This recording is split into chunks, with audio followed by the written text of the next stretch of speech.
Hello and welcome to Low Budget Gaming and welcome to another first Descendant video. So I thought I'll do a quick sort of recap review of season 3 so far, the first almost 2 weeks, let's say, and what my thoughts are, how I'm liking the new map, what improvements we could sort of hope for, and what I would like to see in the future with September and so on. So first up, the Axion Plains, the new map, and overall I think this is a good map. Sure, people were saying it's boring and empty, and it will be like that. And there are a couple of reasons for that. I mean, they want to fill this up and add more missions. So once they add more missions, I think it won't be that bad. And the other reason is we still have only 4 people in the map, so it will always feel empty. For example, like right now, there's one guy sitting at the outpost, one guy probably doing this mission, one guy doing this one here.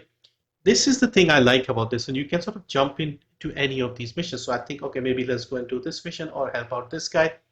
That is a good way, but again, the 4 people thing, I wish there was a way they could increase that. I know there's probably some limitations, um, but yeah, if there was a possibility of doing that, because I'm liking this aspect where I jump in to the map and I have a look and see which missions are being done, and then I can join that. And once people see more people join, they keep repeating those missions and farming and doing the missions and leveling up and things like that. So I do like that. I also like the different missions here, the variety, let's say, the difficulty, the balance of the enemies, and how long they play. I think all of that is very, very good. So we have this one here, the Seal District. This was bugged for a week. We then had the Liquefied Axe. What I actually like this one. This one here, Research Institute. I've been doing that as well. This one is also not bad. It's not that long, at least. AX Refinery, First Crater, we have emergency deployment, and we have this one, the X power station. This is my least favorite probably, where you have the 3 A, B, and C points that you have to cover.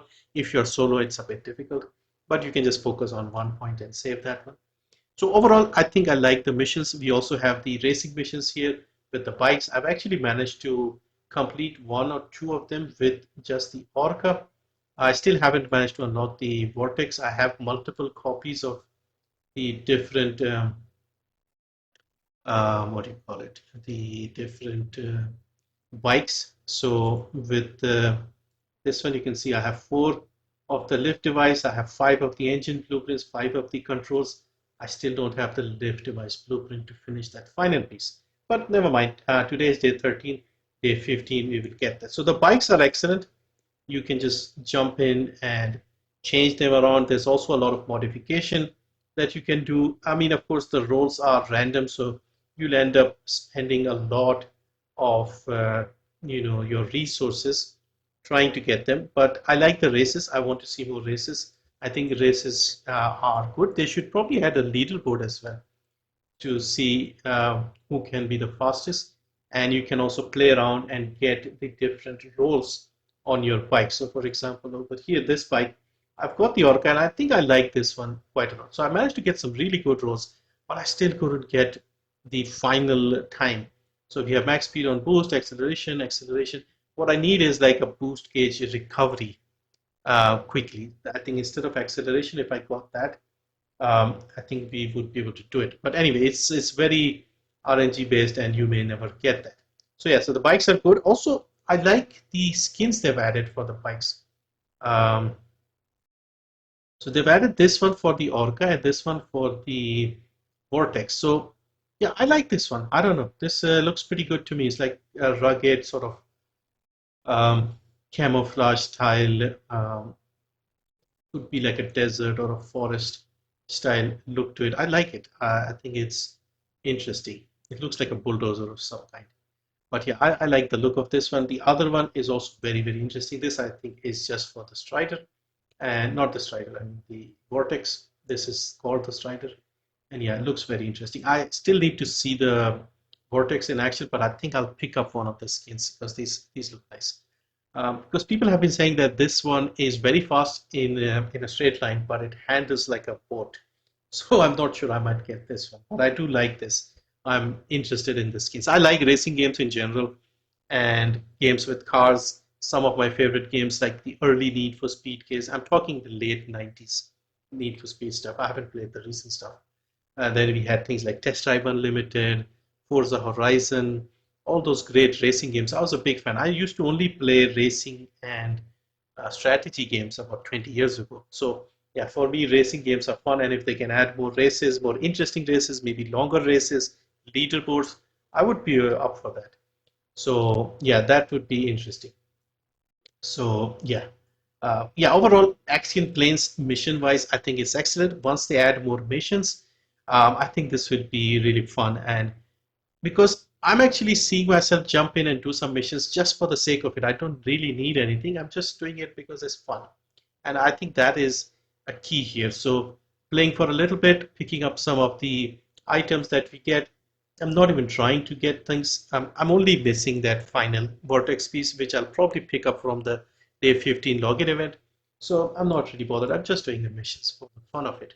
And if I need resources, I can still run back to the old 400% stuff, and Void Vessel or whatever, and just farm that stuff quickly with the Inez or a Freyna or a Bali.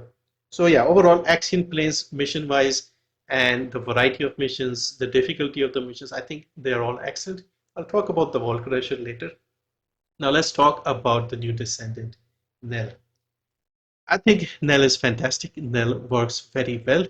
And I've also not seen anyone complain about Nell so far. Like unlike Serena, where people are constantly complaining about how OP she is, I've not seen any issues with Nell. And maybe it's the sort of more high input style of gameplay or whatever reason, but she's very, very powerful. She's very powerful against mobs, against elites, against Colossus. She can do everything, and with the same build as well. Like I'm so lazy, I don't even switch to the bossing build when I'm going for Stormhanger or something. I just use the normal mobbing build, and it just works everywhere comfortably, and it's not even like that slow. So overall, I think Nell is a good addition, and the way they have handled her in terms of power and balance and how much you need to work with her skills, I think all of it is just very well designed. If they can do more descendants like her in the future, I think the game will be in a good spot. Now, speaking of descendants, let's also talk a bit about Jayber. Jayber got a nice rework, and Jayber is excellent now with some minor changes. They haven't really done much in terms of changing him too much, but he's actually really good now. And so far, I have used Jayber for mobbing, Jayber in Axion, Jayber in Stormhanger. I've even completed the Stormhanger challenge with Jayber. And yeah, Jayber is good now. So, very interesting. And it wasn't like a huge rework. I've already said that. And it still works. And it just still feels like him, but it's just more efficient. So, that is also pretty good. They said they'll be reworking one Descendant a month. Let's see how they go about with the others. I think Lepic is next. And of course, we also have Luna and others coming out, Eugene. So we'll see how they change them as well. But they're sort of going away from a support role and more into like still doing damage, supporting with damage, let's say. Next up, let's talk about Stormhanger. Stormhanger is the fifth Void Abyss boss, and I think Stormhanger is probably the best overall in terms of difficulty. Again, in terms of the gameplay style, it's not complicated. You can do it with several descendants. I've done it with Viesa, Jayber, um, with Nell, of course. Don't think I've tried too many other people, but people are doing it with Freyna, with Keelan. So yeah, it's got a right mix in terms of the normal fight and also the challenge. Normal boss is like 900 million HP roughly. If you go in a public group like with other people, four people, I think it's up to 1.9 billion or something like that. And if you go solo into the challenge mode, it's about 1.7 billion. So it's very manageable solo as well. And so I like that aspect. Of course, we get 30 minimum 30 tokens. So the skins are also easily obtainable, and the skins are probably the best as well. I've picked up all the male skins so far in the first couple of weekends that ETA has been here, and I've also got a couple of female ones. Probably next week I'll try and farm the rest.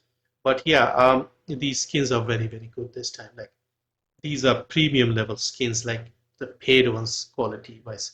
So I think yeah, these are something you should pick up. And recolor them and stuff. I've seen some very interesting combinations. People making like an Iron Man design and things like that. So yeah, this is very, very good. Now, of course, let's talk about the big boss for this season, and that is the Wall Crusher. Now, Wall Crusher is an interesting one. I would say overall, the Wall Crusher is a little underwhelming. Big enemy with a lot of HP, slow moving, and if you have Serenas, you can destroy them. However, the interesting thing I've noticed is over the last 2 3 days, I'm not seeing that many Serenas. Like I'm seeing 2 to 3 Serenas in a group, and then you have a mixture of Glaze and Nells and even Bonnies and Ines there.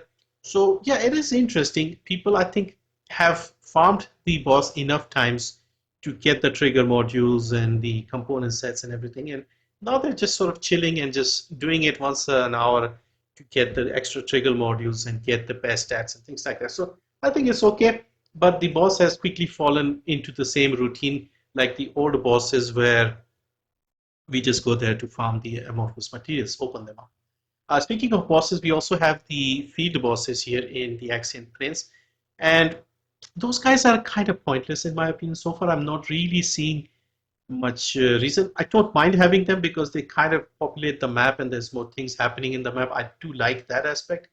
But so far, we see the Dead Bride and one of the walkers, Grey Walker or Swamp Walker, and they're a little tougher than the normal, or let's say the hard difficulty solo colossus, but they're not that difficult. You can kill them very quickly even alone.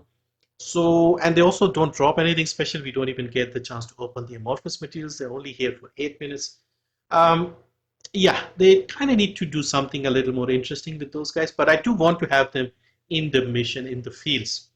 Like I said, the main issue here seems to be the lack of people. We can only have 4 people and people are doing missions, so half the time people are ignoring them, or it just doesn't feel as populated, and it won't really feel populated until you know there are more people. But I don't know if they can do that with the technical limitations. So yeah, so that is the other thing. Now, besides this, of course, we got new additions to new updates, let's say, to the Battle Pass. Overall, I think I like the Battle Pass. Battle Pass is pretty good. We have interesting skins. And they've also adjusted the challenges and missions. Maybe some of them they put too much stuff in there. But otherwise, I think daily missions, weekly missions, they have updated a little bit, so they're not as difficult. But you have the usual stuff, you have the seasonal stuff. I think this is the best adjustment.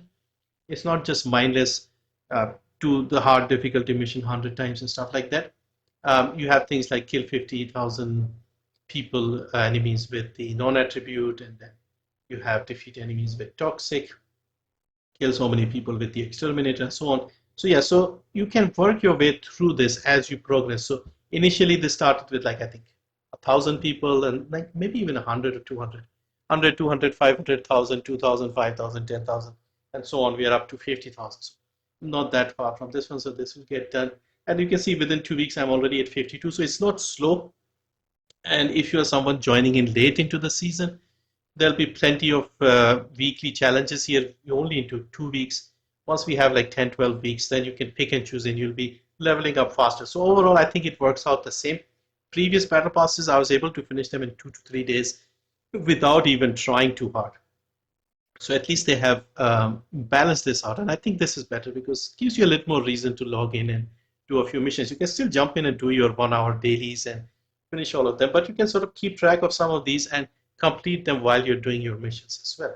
So I think this is good. The skins are also good. They have the usual emotes and colors, and honestly there's no real reason to buy colors in this game, even though they have the paints and they sell them. But they give you so many paints and colors. Okay, this is kind of rare. I can see in the future people saying, where did you get the uh, helmetless Ajax skin? And people will say, oh, this was a reward in season 3. So also kind of looks like Geralt of Rivia, and considering the voice actor is the same guy. So very interesting. And of course, we have some emotes and some other useful things. And also this head skin. This is like not one exact head skin. If Reyna has a different skin, It's the one with the long ponytail. So it's not the exact same for all the Descendants. So I like that. That's interesting, gives it more variety. So yeah, so Battle Pass I think is good. What else do we have? Weapons I haven't really tested much. I am using the Exterminator, trying to get some use out of it while I'm doing missions. And it's good for taking out the shields of the Scarab and not the Scarab, the Steel Pincer, I think. And that guy and some of the others. So it is good, but I'm still trying to find a reason to use this over the Restored Relic. I'm trying to make two builds out of this because it's a little complicated. It doesn't have great. Anyway, I'll not talk about the gun build because I'll have a separate video. But yeah, I'm trying to find a reason to use this over the Restored Relic. So I'm working on that. The other gun, I've managed to get the 5 pieces. I still haven't started building it, but yeah, it's interesting as well. Let's see. So we talked about most of the things here. But yeah, overall, my thoughts are generally very positive. I think they are taking the right steps in the right direction. A few things they can improve. Of course, we had the issues with the lag and the FPS problems, so they have mostly sorted that out. And if they can keep optimizing, it would be great. Other than that, they had their first collab, NieR Automata. Again, if you are a fan of NieR Automata, that is good. But yeah, I've never really finished that game. I played a little bit a few years ago, but couldn't get into it. So I'm not a fan or anything. But yeah, these were going to be a little more expensive because, of course, Square Enix would like a cut as well. So I'm not too surprised they are a little more pricey. But I'm a little surprised that they made the other versions the same as well. They could have maybe done like this one at full price and this one at half price if you bought this one, or if you bought this one at full price, the other one would be half price, something like that. Because essentially you have two skins split into four. But again, they kind of have to make money, and of course, this is a big collab, a well-known collab. NieR Automata seems to do collabs with everyone. So yeah, let them make their money. I guess if you are a fan, you can pick up one or two of these skins, which is fine. I mean, this is the same price as the premium skins you get, like the waste disposal or whatever it is for Freyna. This one here, toxic plant disposal. So same price. So I guess that's okay if you want to buy one of them. There's also going to be another collab in November, I think. And I'm not sure what they would be going for. Um, some of the more popular ones that I've seen are Tomb Raider, that I see a lot of the games have collabs with. Fall Guys, I don't think Fall Guys would work with TFT. Witcher, Witcher could work. They seem to be more keen on collabs, and some of the fighting games like Street Fighter or something. I don't know. Let me know your guesses as well. But NieR Automata was an easier guess. And also, by the way, the Axion Plains does look very nice sometimes with the changing weathers. They have increased basically the speed of the day-night cycle. So sometimes it does look very beautiful here. And so, yeah, I think this is a good point to end the video. Overall, I think it's a good step in the right direction, especially in terms of the enemy difficulty and the mission quality. Just want a little more stuff, and hopefully they can keep adding more missions and more variety to the Axion Plains. I want more races. I like races, so I would be happy to have more races and just a different style of mission that is just not just about going into an area and just killing everything. So we have the racing missions, we have the Axiom drop, which is still like going and killing something, but it's a little different. It's a shorter mission, and so yeah, some more mission variety, and it'll just make the thing feel more interesting, more alive, and give us more motivation. Anyway, those are my thoughts. Thank you for watching, and let me know what you think as well. And see you next time.